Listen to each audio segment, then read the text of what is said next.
I just saw someone with whom I went out on a date with.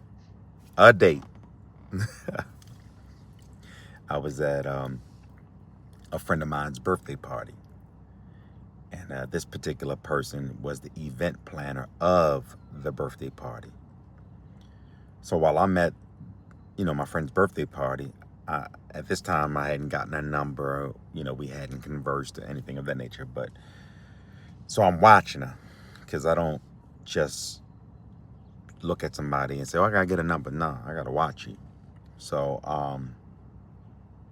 while I'm watching her, this other beautiful woman came and sat next to me, and she was very flirty. She was very kind, and she very touchy-feely, right?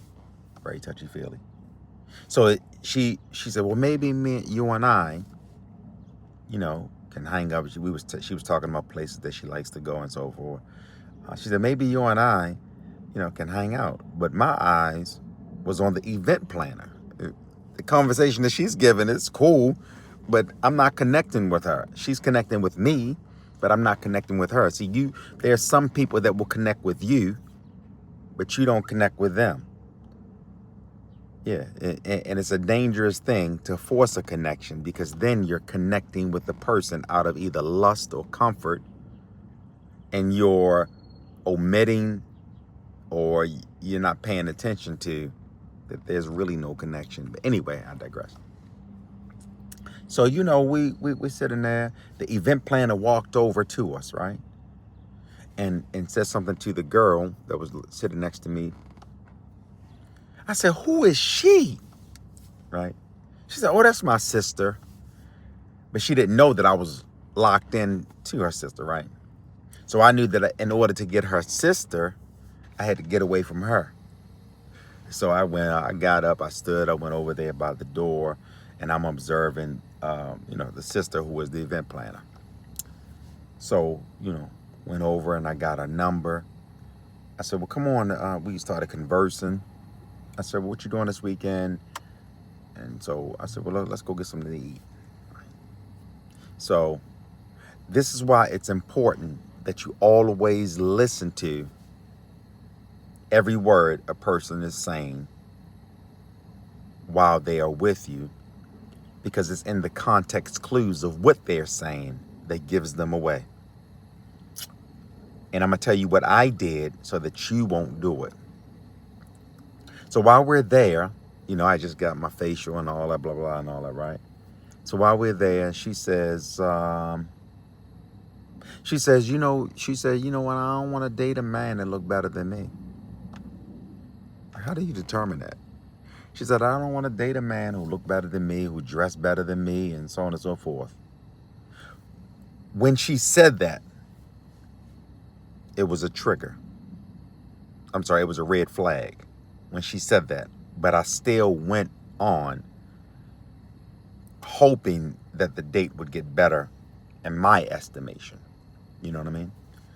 So I take it to Washington, D.C., nice rooftop, at a nice rooftop dinner. The bill came, bill like $280, but like $280 or whatever, right? And sometimes as men, we want that follow through, because we're spending all this money, you know what I'm saying? But that's where maturity comes in, because, it's not even about the money. So after that, then we went to go get some ice cream in Georgetown. We had Haagen-Dazs. So then she says that, I said, well, what happened, between you and the last person you talked to? She said he was too metrosexual, right? And I'm like, what you mean? Yeah, his nails was more shinier than mine. So I looked at my nails. You know what I mean? And I was like, oh, that's what we doing now?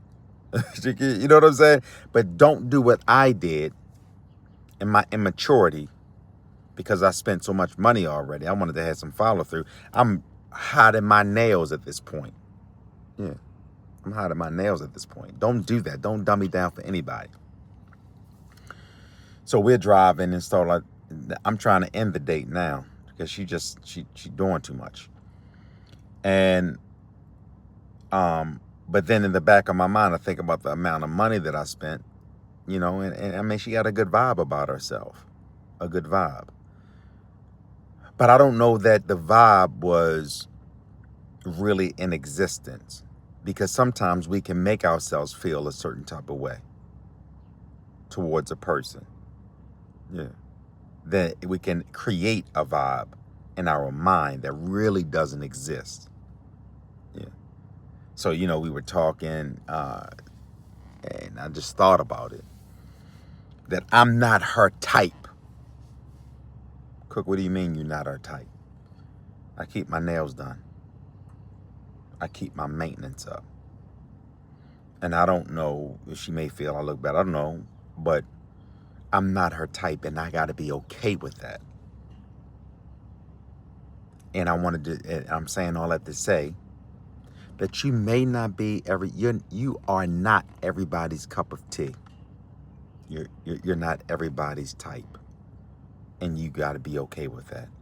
Regardless if you put some money up, regardless if you slept with them, regardless if you've conversed with them for hours or you've invested time and attention, you are not their type. And you have to be willing to walk away from walk away for what's not yours, from what's not yours. Yeah, you got to leave that. Leave them. Why? Because you're wasting time on something that gives you comfort, but there's no true connection. Yeah, you're wasting time on something or somebody that gives you comfort for the moment, but there's no true connection.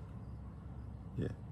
Sometimes we date people, or we continue dating a person out of potential versus their presence. We ignore their presence. We ignore what they are, what they're presenting to us right now, because in our mind we think that we can develop them into being somebody that we want them to be, or eventually we'll connect. No, you can't date potential and ignore presence. Yeah, what is their presence to you? What is their presence saying to you right there when you're with them? What is their eyes saying? What is their energy saying? What are they saying verbally? Yeah. So 3 things. Yeah, don't dummy down. Listen to context clues and follow through all those context clues, because context clues will lead you to the red flag.